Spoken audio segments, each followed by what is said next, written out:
SMK Bandung Selatan 1 dan 2 telah mendapatkan bantuan hibarawan melanjutkan pendidikan untuk menopang siswa bersekolah. Program tersebut sangat membantu sekolah untuk menambah kebutuhan sarana belajar mengajar. Sebanyak 148 siswa-siswi di SMK Bandung Selatan 1 dan 2 mendapatkan kebutuhan bersekolah. Anggaran tersebut juga menopang SPP untuk siswa yang tidak mampu. Assalamualaikum warahmatullahi wabarakatuh. Perkenalkan, nama saya Agus Hermawan, SPDI. Saya di sini sebagai kepala sekolah mengucapkan sangat-sangat berterima kasih sekali atas RMP, yaitu Rawan untuk Melanjutkan Sekolah. Itu sangat berfungsi sekali.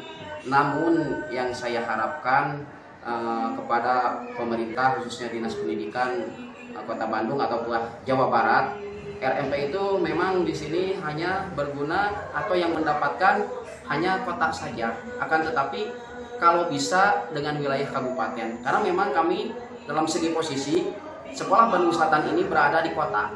Namun dalam kenyataannya sekolah ini siswanya kebanyakan dari kabupaten, sehingga banyak sekali yang tidak mendapatkan. Kalau istilah hadis Bapak Ibu atau dari Dinas Pendidikan atau dari DPR khususnya di bidang pendidikan, hadis mengatakan ar-rahimu ala kundil arsi wa man wasalani wasallallahu man qata'ani qata'allah. Kasih sayang itu adalah milik Allah, adanya di aras. Tetapi jika kita menyambungkan, yakin dan pasti Allah pun akan menyambungkan.